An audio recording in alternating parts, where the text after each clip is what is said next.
Votre rendez-vous du dimanche, mesdames, mesdemoiselles et messieurs.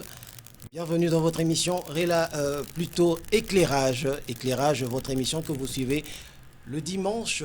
Nous sommes sur le plateau. Comme vous le savez, dans cette émission, nous recevons des serviteurs de l'Éternel, les pasteurs, ceux-là qui viennent nous éclairer dans cette émission. Aujourd'hui, j'ai encore l'honneur de recevoir pour vous le pasteur Joseph Kalombo, à qui je dis bonjour pasteur. Bonjour. Pasteur, nous espérons que votre semaine s'est bien passée puisqu'on se retrouve ici le dimanche. Oh oui, nous avons bien passé la semaine. C'est pour cela que nous sommes sur le plateau pour édifier les enfants de Dieu. Amen, nous glorifions l'Éternel pour cela car il nous a donné le souffle de vie.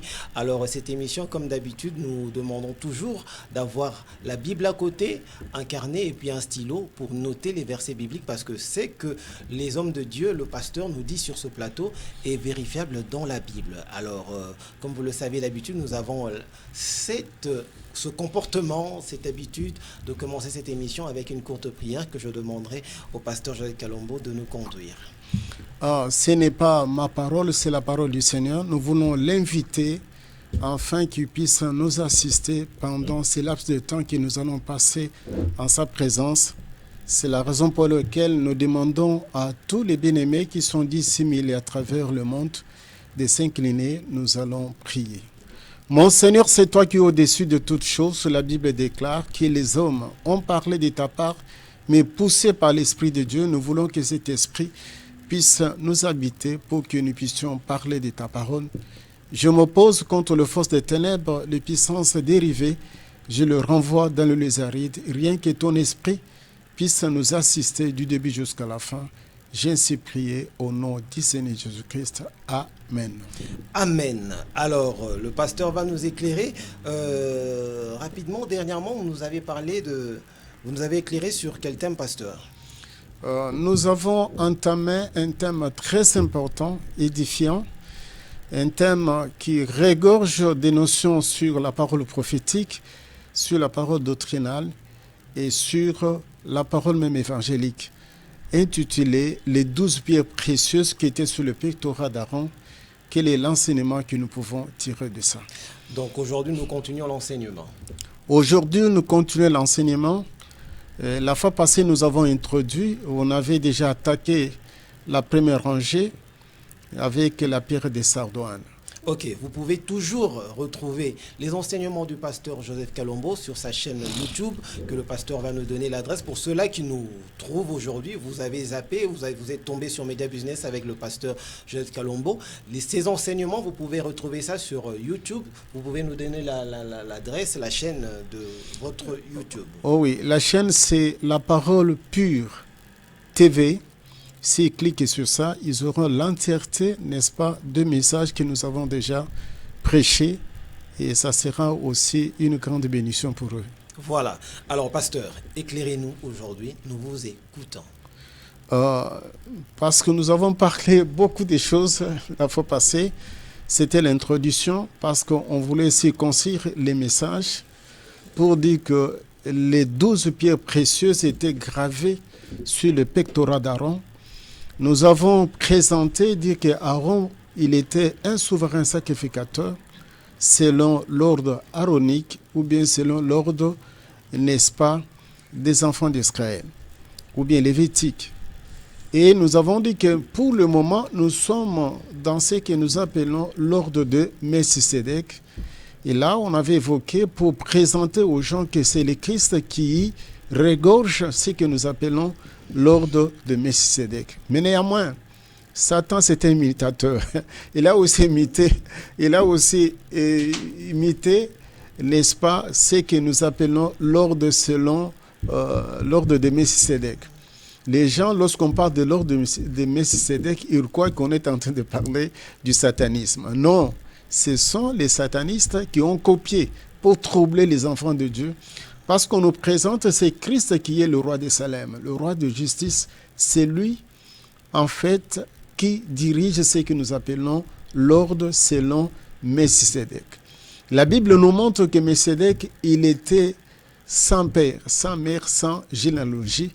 Et la Bible nous montre que le Melchisédek, ici je renvoie aux bien-aimés d'aller lire d'aller lire les livres de Hébreux 7 dans son entièreté, ils auront l'éclairage.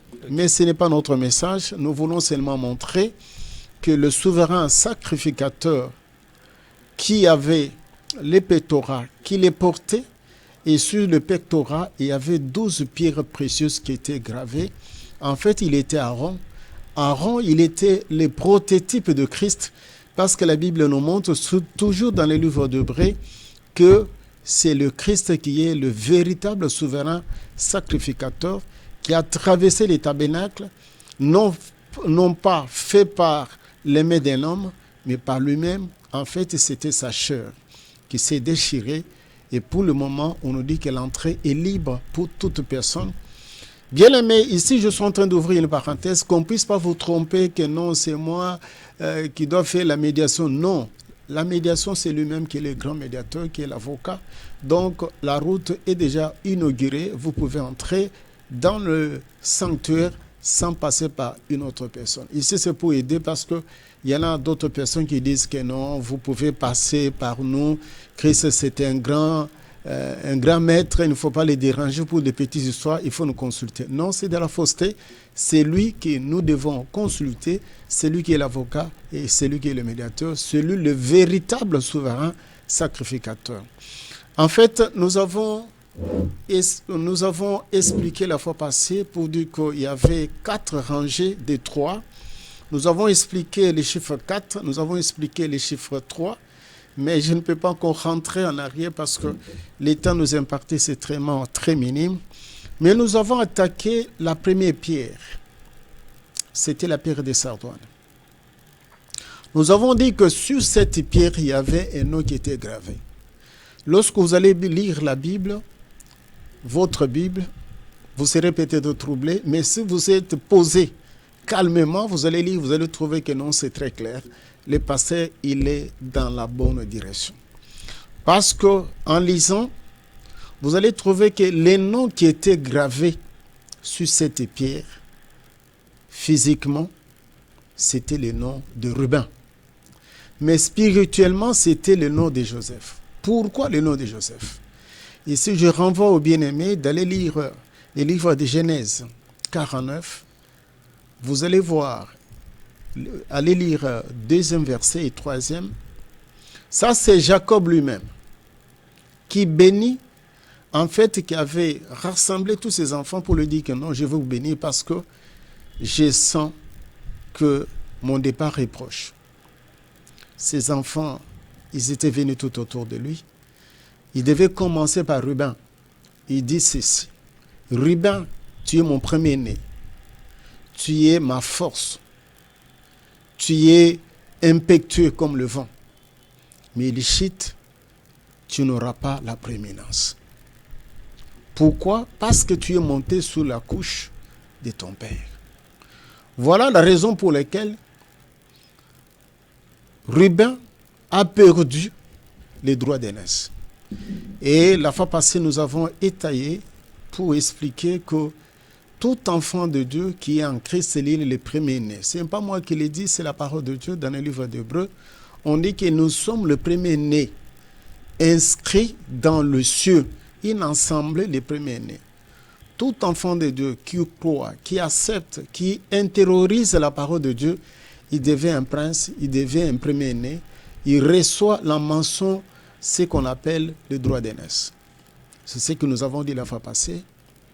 Nous avons dit que le nom a une influence capitale.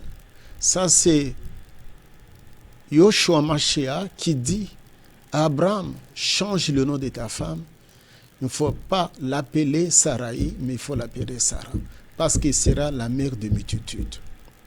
Pour montrer que le nom de Sarai symbolisait la stérilité. Et pour enlever la stérilité, on devait changer les noms. Les noms peuvent te procurer le bonheur, les noms peuvent te procurer aussi le malheur. C'est pour cela que nous disons, bien-aimés, de regarder très bien leur nom. Si c'est un nom qui signifie des choses invraisemblables ou des choses qui ne sont pas du tout normales, vous êtes obligé de changer votre nom. Et si nous voyons Joseph en Égypte, Pharaon avait changé son nom.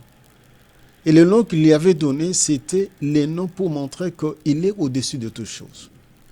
Il est un homme saint, il a beaucoup de choses, de bonnes choses de la part du Seigneur.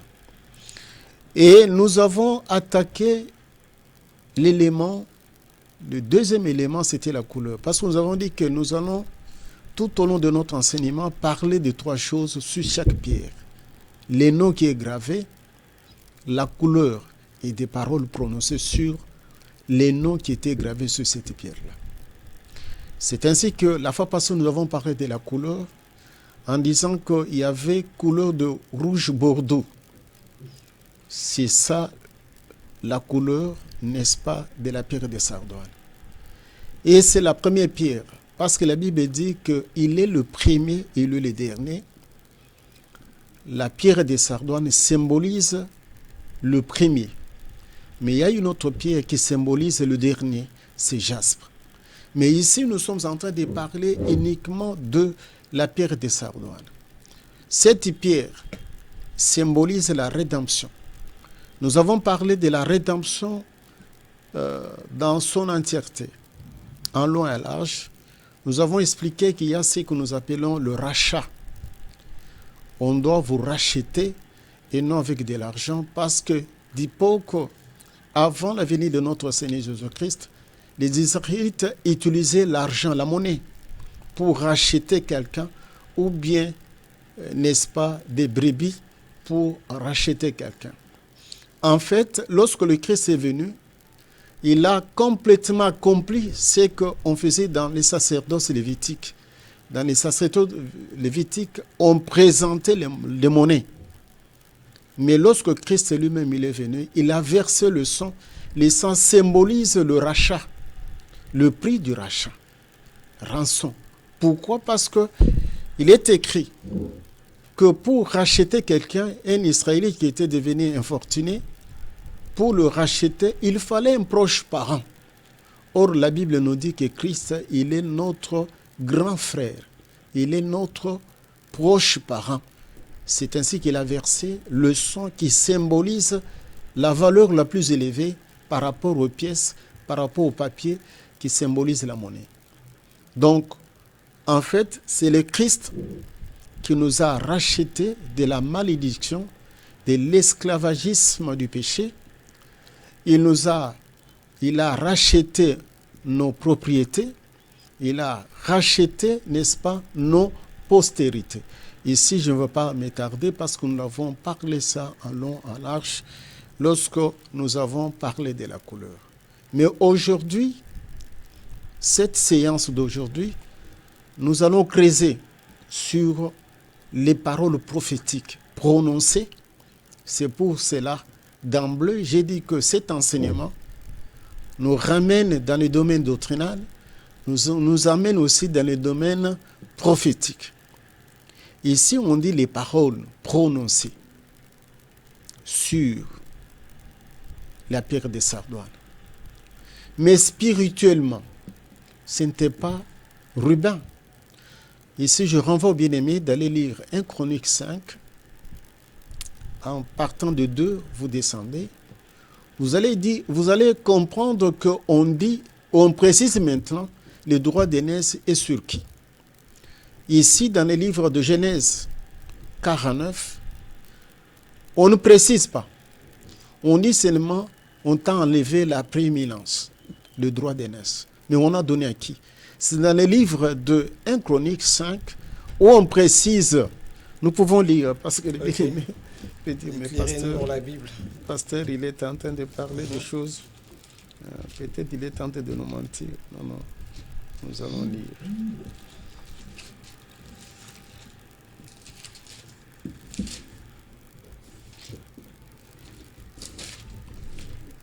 Vous pouvez nous rappeler le verset? Nous sommes dans 1 Chronique. 1 Chronique. Chapitre 5. 1 Chronique, chapitre 5. J'ai trouvé, je peux lire. Amen. Il est écrit ceci.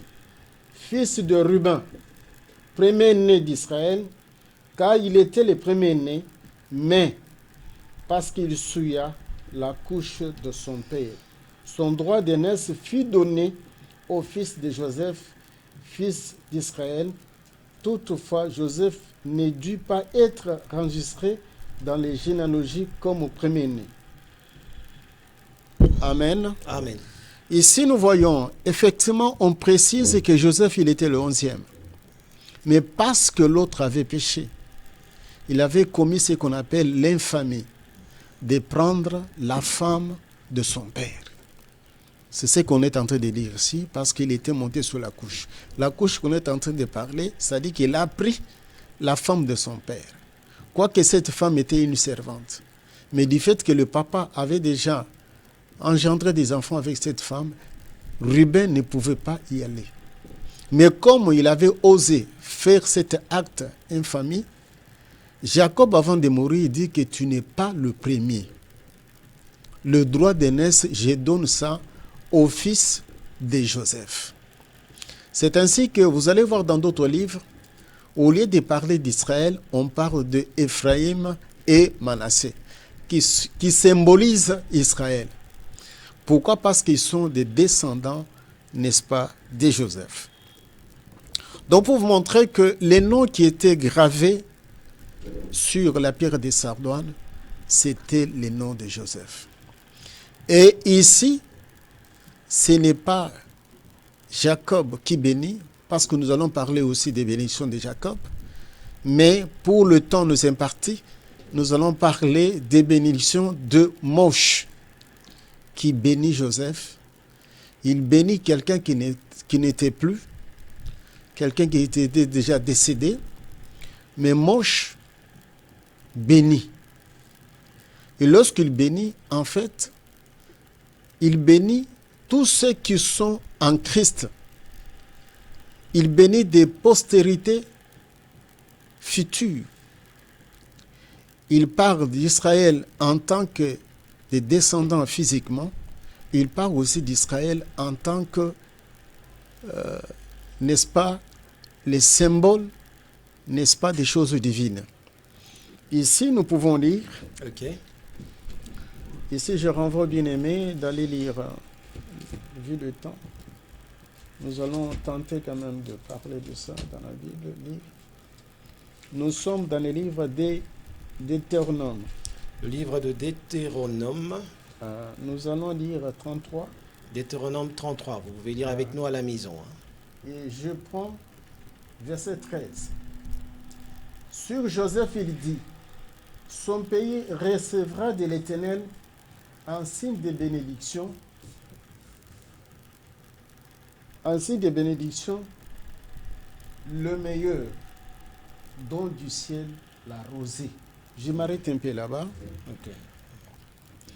Ici, on promet à Joseph qu'il va recevoir des bénédictions.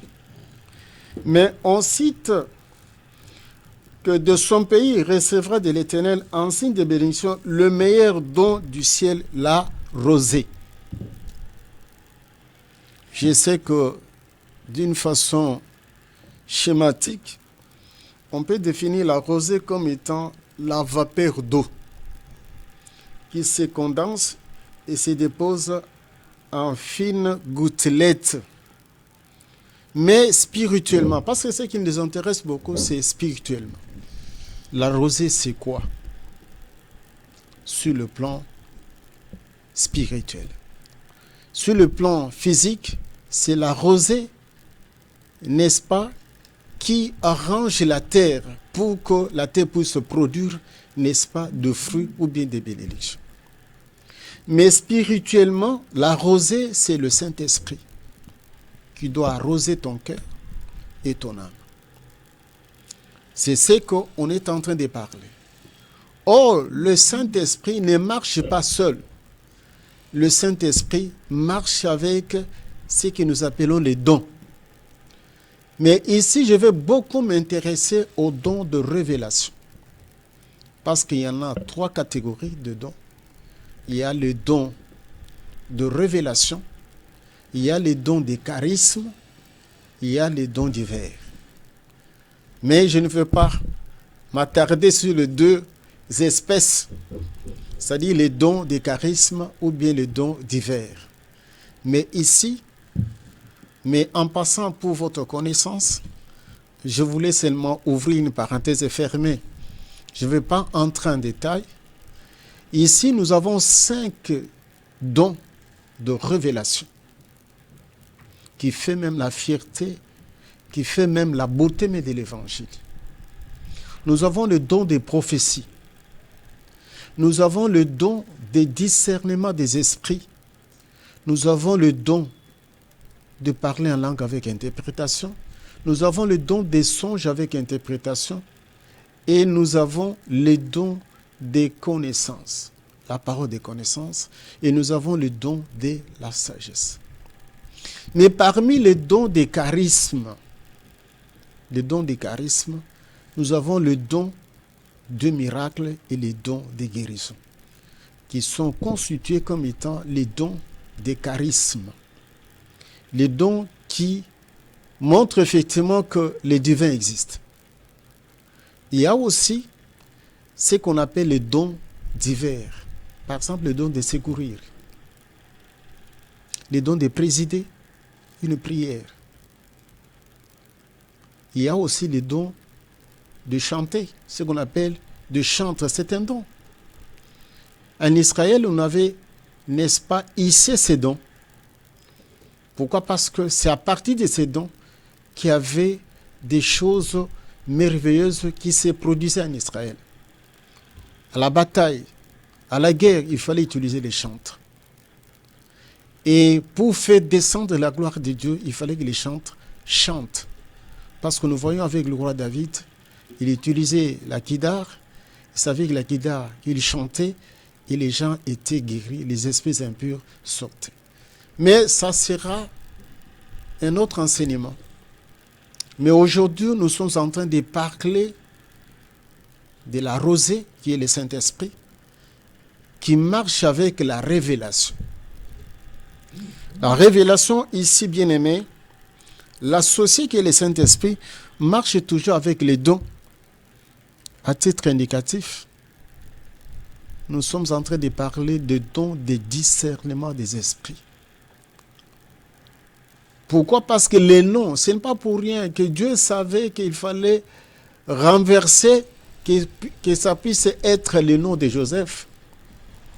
Parce que Joseph, en lui, il y avait ce qu'on appelait le don des songes et d'interprétation et la capacité de résoudre des questions difficiles.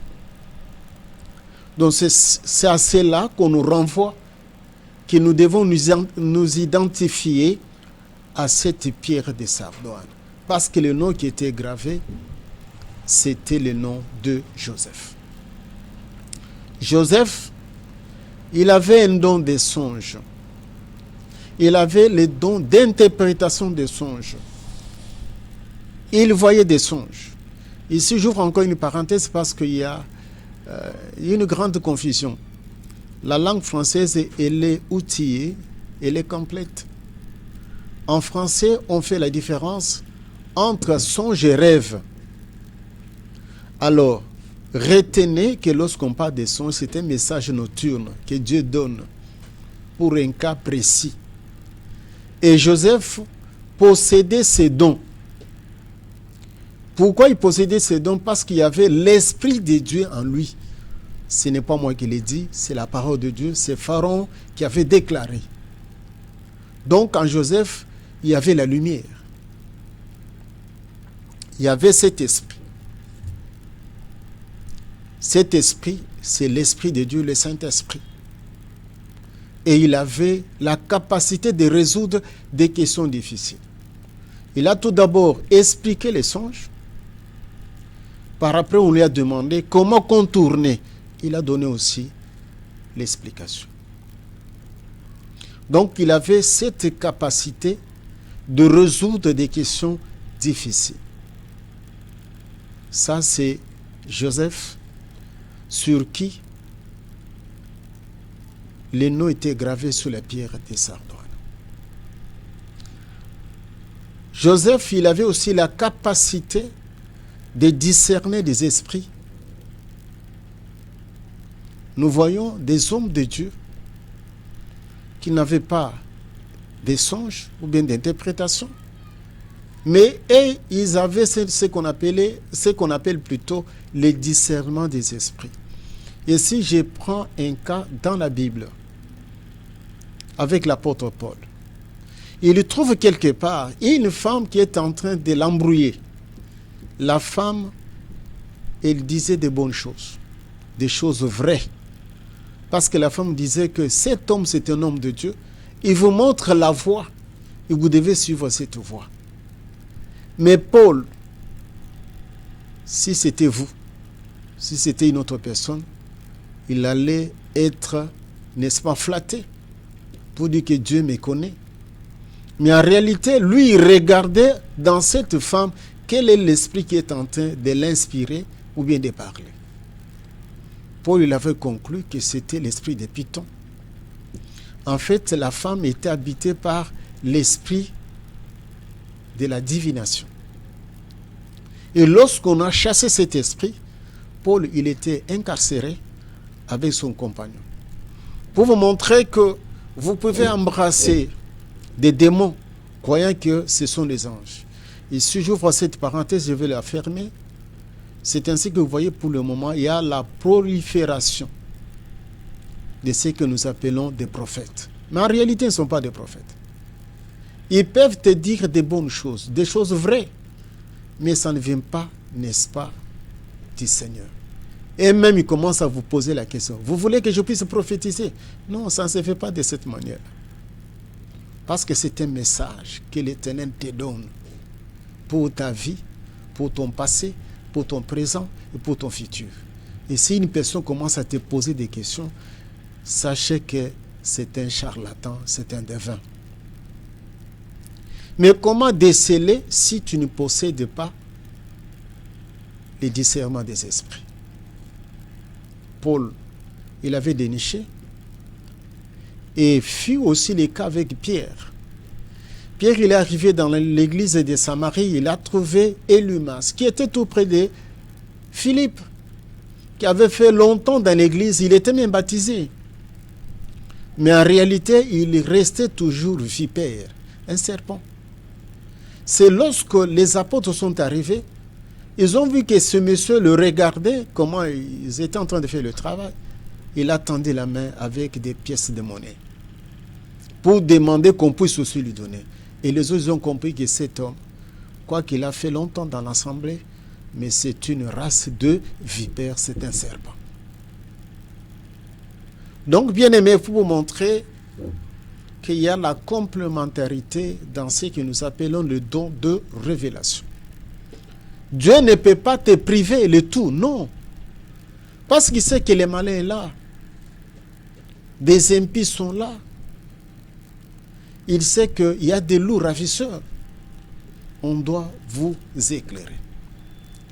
Il y a un autre don qui est toujours don de révélation.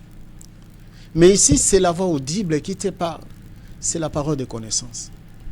Beaucoup de gens confondent lorsqu'ils ont ces dons de parole de connaissance. Il se déclare lui-même qu'il est prophète. Il est prophète. Nous nous disons non. Il est en train de mentir.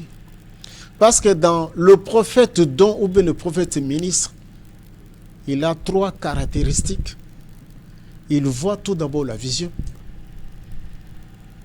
Il entend la voix pour l'interprétation de ce qu'il a vu. Il sent. Alors, quelqu'un peut te dire que non. Il parle, on lui dicte. Il y a la voix audible. C'est ça la parole de connaissance. La capacité. Et lorsqu'il est en train de dire, il n'a rien vu, mais il a entendu. Nous avons un autre don, c'est le don de sagesse. Parole de sagesse. Ça, nous voyons ça avec Salomon. Salomon, en regardant, il voyait que ces 2 femmes, il y a réellement la mère, la véritable mère. Si je prononce telle parole, la mère ne va pas la gober. Elle ne peut pas accepter qu'on puisse tuer son enfant. C'est ainsi qu'il avait prononcé les paroles. Donne-moi, n'est-ce pas, le couteau, je vais couper et je vais donner à toi une partie, à l'autre aussi une partie.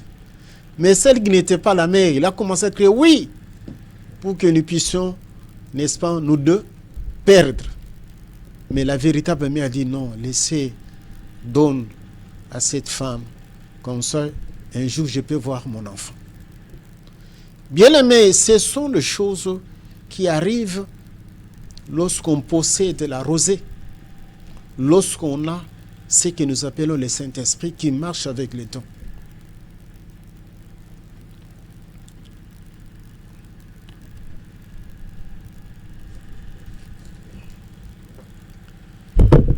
Ici, je voulais parler, n'est-ce pas, de dons, des songes et d'interprétation. Je voulais ouvrir une parenthèse parce qu'il y a la cacophonie, il y a la confusion. Les dons des songes, ce ne sont pas des rêves. Les dons des songes, ça dit quelque chose qui se répète même 3-4 fois. Tu ne peux pas oublier lorsque vous allez vous mettre debout. Je donne un exemple avec l'apôtre Paul. Il voit en songe un Macédonien qui lui montre la doigt, venez nous secourir. Le matin, il se réveille, il change de direction. Il va directement à Macédoine. Pour vous montrer qu'un prédicateur de la parole de Dieu doit avoir des canaux de révélation. Ce n'est pas se réveiller comme ça, vous commencez à composer des prédications. Peut-être ce n'est pas la nourriture autant convenable que tu devais donner. Donc, il faut que le Seigneur puisse vous inspirer. Il peut vous inspirer de plusieurs manières, de plusieurs façons, mais avec des canaux différents. Ici, je donne aussi, j'attaque un autre don. En passant, je parlais de ça, c'est le don des prophéties. C'est là où il y a la confusion totale dans nos églises. Le mot prophétie, il y a deux volets. Le premier volet, c'est le ministère prophétique. Le ministère prophétique, c'est lui qui a ces ministères-là. Dieu lui donne la capacité de simplifier les choses, de décoder ce qui est codé. Parce que tout ce qui est écrit, si tu n'as pas un langage spirituel, tu n'allais pas comprendre. Mais Dieu utilise les ministères prophétiques. Le ministre prophétique, il est considéré comme étant le porte-parole du Seigneur. Parce que le Seigneur l'amène dans une certaine dimension pour l'ouvrir, pour lui montrer les choses cachées. Je prends le grand prophète Ésaïe. Ésaïe, c'est lui qui a prophétisé la fin du temps et la création des choses nouvelles. C'est Ésaïe qui a parlé que Dieu va créer le nouveau ciel et la nouvelle terre. Il a parlé de ça. Et après lui, il y a Jean qui était dans les départements, ce qui a vu aussi de la même manière. Nous avons aussi ce qu'on appelle les petits prophètes. Daniel, on l'appelle aussi les petits apocalypses. Lui, il a vu de sa manière. Nous allons parler de Daniel en long et en large, lorsque nous allons parler de la pierre de chrysolite. Pourquoi? Parce que ici, lorsque nous sommes en train de parler, nous montrons aux gens, c'est pour nous dire que c'est la doctrine. Ici, nous allons donner des versets à la prochaine occasion. Il y a 3 prophètes qui ont parlé d'une façon différente, mais avec l'harmonie. Parce que nous voyons Daniel qui dit que lui, il a vu le corps de Dieu. Le corps. Il dit que c'est la pierre de chrysolite. Nous voyons Moïse dans les livres de Pentateuque, le Torah. Il dit que lui, avec les 70 anciens d'Israël, ils ont vu le pied, c'était la pierre de saphir. Nous voyons Ézéchiel qui voit une pierre avec 7 yeux. Et nous voyons l'apôtre Paul qui dit que le rocher qui suivait les enfants d'Israël, c'était le Christ qui les a abreuvés dans le désert. Nous voyons notre bien-aimé Jean qui était dans l'île de Patmos, lui il a vu que la figure. Il n'a pas vu le pied, il n'a pas vu le corps, mais il a vu la figure. Il dit que c'était la pierre de sardoine, 2 faces. Une face, la pierre de sardoine, une autre, la pierre de jaspe. Pour montrer aux gens que c'est lui qui est l'alpha et l'oméga. Si vous lisez encore le livre d'Ézéchiel, on vous montre que le trône s'est fait, et non en bois, et non en fer, mais en pierre.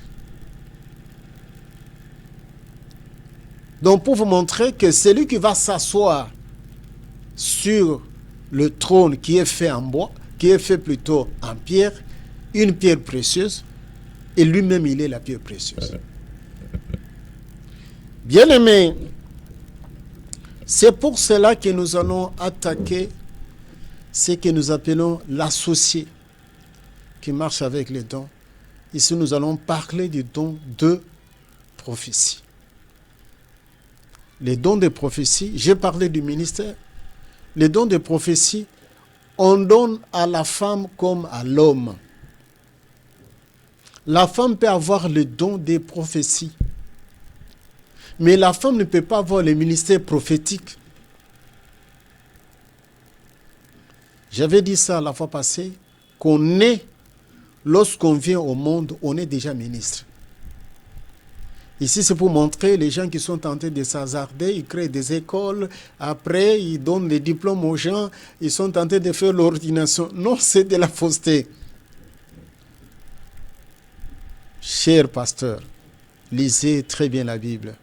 Ici, je vous renvoie dans le livre de Jérémie.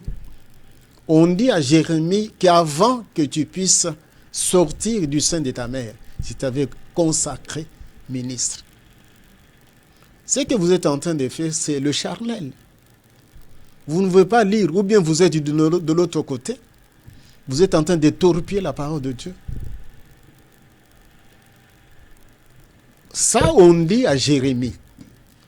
Avant que tu puisses sortir, je te connaissais. Ici, nous sommes en train de mettre l'accent pour que les gens ne puissent pas faire de l'amalgame. Un ministre de la parole qui est ministre, prophète, il est né ministre déjà. Ici, il y a le point de convergence entre celui qui a le don et celui qui a le ministère. C'est la vision.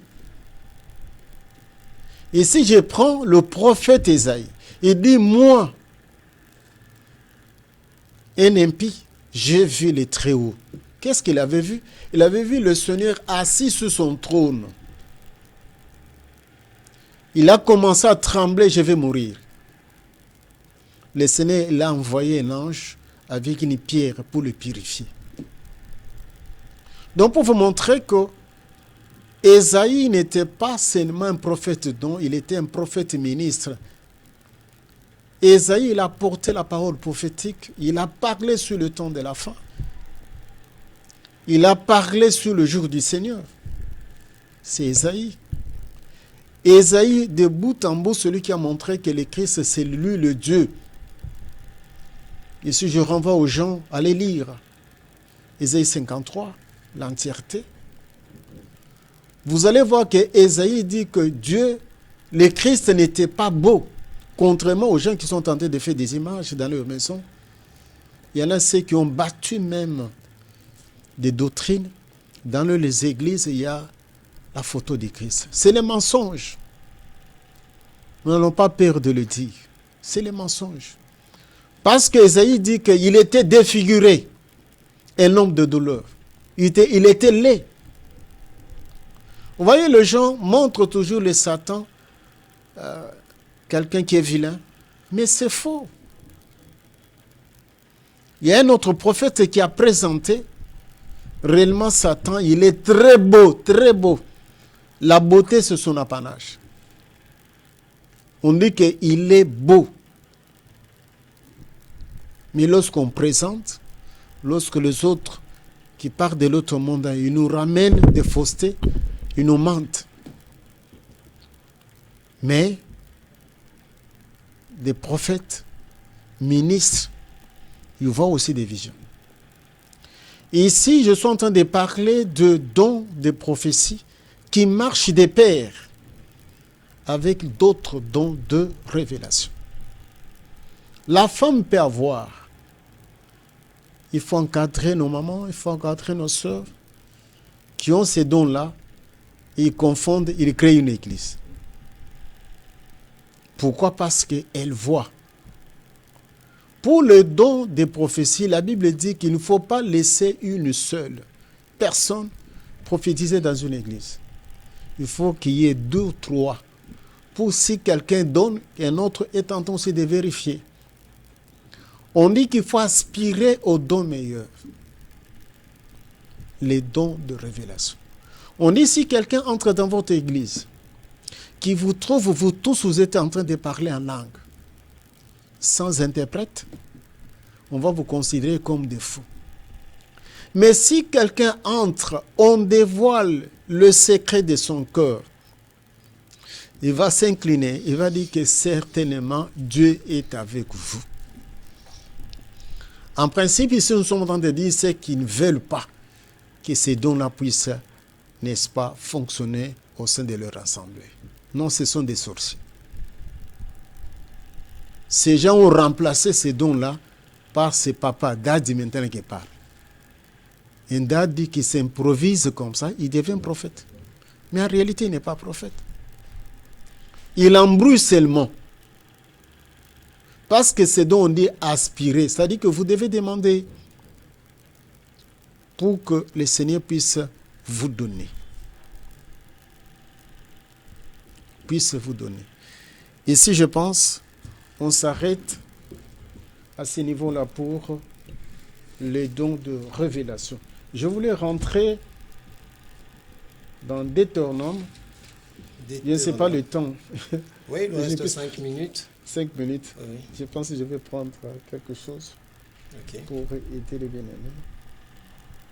Nous sommes dans Deutéronome 33. Deutéronome 33. Et nous prenons toujours le verset 13. Mais il y a une partie que je voulais terminer par là. Allez-y, pasteur. Les meilleures eaux qui sont en bas. C'est une grande bénédiction. Lorsqu'on parle de meilleures eaux qui sont en bas, ici, on fait allusion à la parole de Dieu. La parole de Dieu, c'est l'eau. Il ne faut pas que vous soyez scandalisés. J'avais dit l'autre fois que l'homme, c'est une maison 3 pièces. Il y a le corps, qui est considéré comme étant la tente parce que ça va se déchirer d'un moment à l'autre. Mais là-dedans, il y a l'âme, il y a l'esprit. L'âme et l'esprit, c'est ce qu'on appelle l'homme intérieur. Mais l'homme extérieur, il a besoin de l'eau physique pour laver les habits, pour préparer le condiment, pour se laver, pour boire. Mais tandis que l'homme intérieur, il a besoin aussi de l'eau. Il a besoin de l'eau pour se laver. Ne soyez pas scandalisé un jour, vous passez dans une église où il y a un prophète qui te dit qu'il te voit très sale. Mais en réalité, tu portes costume, une belle chemise. Tu te dis, mais comment? Il se moque de moi comment? Pourquoi il me dit que je suis très sale? Non, il a vu l'homme intérieur là, qui est très sale. L'homme intérieur qui est très sale. Or, pour que l'homme intérieur soit propre, il faut le laver avec la parole de Dieu. C'est la parole qui doit laver. Et si je renvoie aux bien-aimés d'aller lire le livre d'Éphésiens, 5, 26, si les bien-aimés peuvent permettre. Nous pouvons lire. Oui, on va prendre pour clôturer avec ce verset. Allez-y, pasteur. Ok.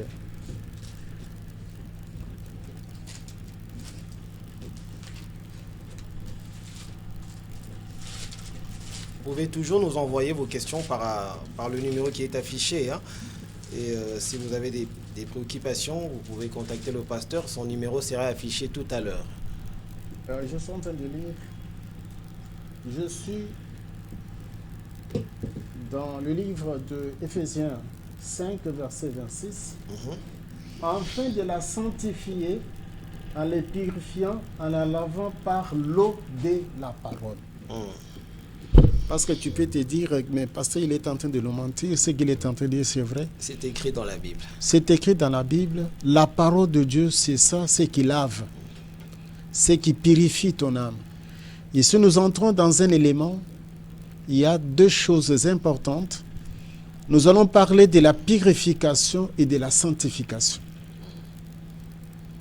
Donc, ce qui est en contact avec le divin, c'est l'âme et l'esprit. Le corps, c'est l'enveloppe. C'est pour cela, vous voyez d'autres personnes qui parlent de voyage astral. En fait, ce sont des sorciers qui sortent de leur corps. Lorsqu'ils sortent, c'est son esprit et son âme qui fait des choses. Il a la conscience tranquille que cette nuit, j'étais parti à Abidjan, j'étais en France, j'étais quelque part. Je viens, pasteur. Il dit que j'étais sorti dans mon corps, je suis parti. J'étais parti plutôt en Belgique, je vis tel pasteur. Non, il a vu un autre sorcier. Ce monsieur-là, ce n'est pas un pasteur. Mais ici, on vous dit que les meilleures eaux que tu peux avoir comme une bénédiction, c'est la parole de Dieu. La parole de Dieu lave ton âme, lave ton esprit. Avec la parole de Dieu, tu deviens propre. Quelqu'un qui n'écoute pas la parole de Dieu, il est très sale. Parce qu'il ne sait pas ce qu'il est en train de faire. Je pense que vous avez suivi. Il y a une dame. Les gens voient comme ça, comme une dame. Mais en réalité, c'est un homme. Il s'est déguisé. Félicitations au président des États-Unis qui a prêté serment il n'y a pas longtemps. Il a pris une décision d'éliminer les gens qui sont à double sexe dans l'armée. Vous voyez quelqu'un, il est un homme, mais il devait devenir une femme. Et une femme aussi veut devenir aussi un homme. Mais ce qui peut laver ces gens-là, les purifier, s'ils reconnaissent leur état, et ils s'amendent, ils prennent la décision, il n'y a que la parole de Dieu. C'est la parole de Dieu qui peut te dire que tu es sale. Demande. Et lorsque tu demandes, l'Éternel intervient. Vu le temps nous imparti, vraiment, on s'arrête là-bas. Mais prochainement, sachez que notre texte que nous allons exploiter beaucoup, c'est le livre de Deutéronome. À partir du 13e, nous allons descendre la fois prochaine. Que mon Seigneur, qui est votre Dieu, puisse vous bénir. Merci pasteur Joseph Kalombo, vous nous avez éclairé, que Dieu vous bénisse. Je crois que tous ceux-là qui sont à la maison en train de nous suivre, si vous voulez contacter le pasteur, son numéro, pasteur, vous pouvez rappeler votre numéro rapidement? C'est 081 00 59 821. Encore une fois. 081 081 00 59 821. Voilà, vous pouvez toujours appeler par ce numéro pour poser quelques questions. Nous allons prendre 2 questions parce que nous sommes déjà au-delà de nos minutes. Alors, pasteur, il y a un frère, il y a une sœur qui se retrouvent dans une généalogie auquel leur nom, puisque vous avez parlé de ça, vous l'avez épinglé dans votre enseignement, son nom peut signifier difficulté, souffrance, esclavagisme. Il y a une sœur qui nous suit et il y a un frère qui nous suit qui se retrouve avec un nom d'une généalogie qui date, une généalogie qui n'a pas la force. Il ne sait pas comment faire. Mais en vous écoutant, Que pouvez-vous faire? Que pouvez-vous dire? Parce que là, vous venez de dire tout à l'heure il faudrait changer le nom. Mais quel mécanisme? Comment faire? Vous êtes né avec un nom, vous avez des papiers, des documents, vous avez étudié les noms qui vous dérangent aujourd'hui, mais comment faire pour changer ce nom-là? Ça va se changer physiquement ou spirituellement? Ici, je suis en train d'éclairer nos bien-aimés qui sont éparpillés à travers le monde. En fait, pour changer le nom, physiquement, vous devez aller dans les instances. On doit vous faire un jugement qu'on appelle le jugement supplétif. Il faut aller jusque-là. Oh oui, il faut changer parce que vous ne devez pas dire que non, j'ai changé le nom, mais dans les papiers, il y a un autre nom. Ce n'est pas renoncer à la famille, ça. Non, vous devez... Non, ce n'est pas renoncer. Je donne un exemple parce que vous avez parlé des noms, mais sans entrer en profondeur. Okay. Vous avez un nom Ndoki. Oui, il y a des gens qui s'appellent Chétani. Vous avez un nom qu'on appelle Ndoki. Mais les esprits vont t'habiter. Tu peux faire par tous les moyens, ça ne va pas aller. Ici, il faut prendre la décision d'expliquer à la famille que j'ai changé les noms. Mais dans les documents, quand vous avez les documents scolaires, académiques, il faut aller au tribunal. Au tribunal, on va vous délivrer ce qu'on appelle les jugements supplétifs. Pour ceux qui connaissent, qui sont dans les domaines de la magistrature, qui sont dans les domaines des avocats, ils savent que lorsque tu changes un nom, il faut avoir un jugement. Nous sommes bantous, pasteur, vous le savez. Oh oui, c'est ce que je suis en train de vérifier, ça se fait. Pourquoi je suis en train de le dire? Moi, j'ai étudié avec un ami qui s'appelait Macky Star. Nous, on a fait l'examen, nous avons terminé, nous avons eu nos diplômes.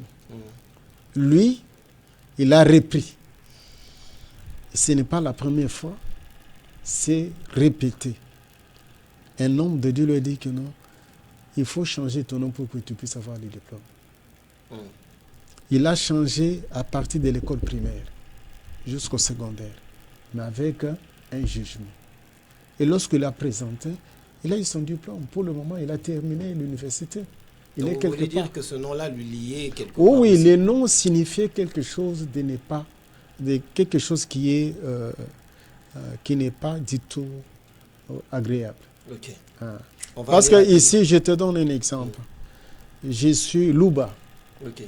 Dans Louba, il y a des noms qui signifient des malheurs. Mashimabi. Nyenibungi. Alors, lorsque vous avez un tel nom, vous aurez que des malheurs. Vous allez enterrer des gens. Et ce sont des noms qu'on donne, qui sont des noms liés par rapport à des historiques. Voilà, c'est ça. Voilà. Mais là, alors, on a donné à celui-là parce qu'il y avait un événement. Mais toi aussi, tu enfantes, tu es son enfant. Oh là là. Tu veux aussi honorer ta mère. Mais tu ne connais pas. Ici, je suis en train de le dire, moi-même, j'ai vécu ça. Je ne connaissais pas la signification du nom de mon père. Mais mon premier-né, l'enfant souffrait jusqu'à ce que j'ai changé de nom. Ah bon?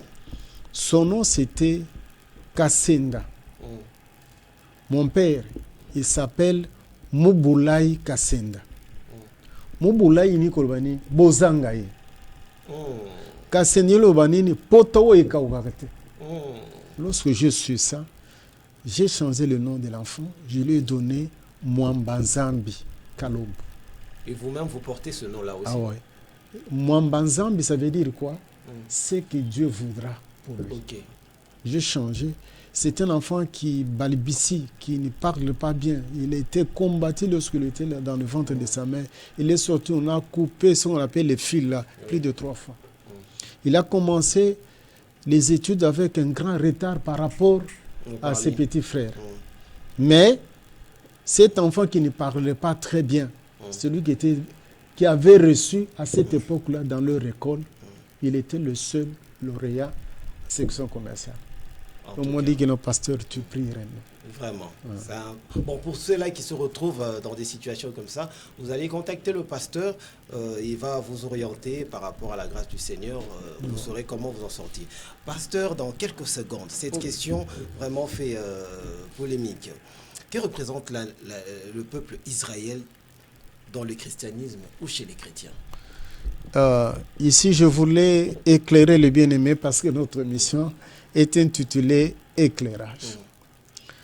Ici, la Bible, moi, je suis dans la Bible. Je voulais parler à mes bien-aimés qui sont éparpillés à travers le monde. Il ne faut pas sortir du contexte de la Bible. La Bible nous montre pour le moment que les Juifs sont dans l'aveuglement. Ça, c'est dans le livre de Romains. Ça, c'est Paul, leur frère, qui dit que lorsqu'ils lisent Moche, le Torah, ils ont bandage sur leurs yeux. Et les bandages, ou bien le voile, quitte qu'en Christ. Mais il dit ceci, Dieu a mis Israël à l'écart pour que vous, des païens, que vous puissiez entrer. Il nous considère, nous, comme étant des oliviers sauvages qui sont hantés, n'est-ce pas, le vie naturel. Mais Dieu va se souvenir de son peuple. Nous avons prêché un enseignement pendant 2 mois pour montrer qu'Israël va enfanter avec douleur. Israël passera par les tranchées de l'épée. Il y aura ce qu'on appelle des cris. Ils vont pousser des cris amers. Ici, c'est pour montrer aux gens qui vont en Israël, qui veulent que les Israélites puissent entrer dans le christianisme. Non, c'est impossible. Mais devons-nous toujours soutenir ce peuple? Le soutenir parce que la Bible nous dit ceci, celui qui maudit Israël sera aussi maudit. Mais par rapport à leur position face à l'agresseur de la RDC? Non, ici, ce sont des dirigeants qui n'ont rien à voir avec la divinité, avec le spirituel. Qui n'ont rien à voir avec la... Si vous regardez tous ces messieurs-là, ils sont dans la Kabbalah, ils sont dans beaucoup de choses. Mais lorsqu'on dit qu'on a déjà trié, c'est 144 000 élus, 12 000 par tribu. Donc, nous devons rester dans le contexte réellement de la parole de Dieu et non ce qui s'est fait. Ce qui s'est fait, c'est parce qu'Israël est bandé. Parce qu'il y en a ceux-là dans les églises qui ont arraché les drapeaux. Non, ils avaient les drapeaux parce qu'ils étaient aussi dans l'ignorance.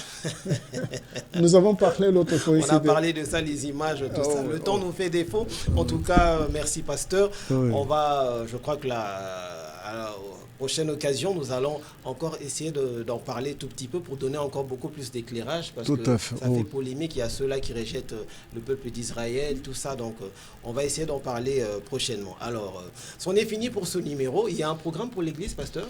Oh oui, cet enseignement, je suis en train de prêcher ça calmement, chaque dimanche et chaque jeudi au sein de l'Assemblée. Ok, merci. Vous allez retrouver le pasteur. L'église se situe à Selou. À Selou, avenue Lundula 184, trop près de Mataponu. Voilà. C'en est fini pour ce numéro. Restez branchés au programme de Média Business Télévision. On se retrouve au prochain numéro. Au revoir.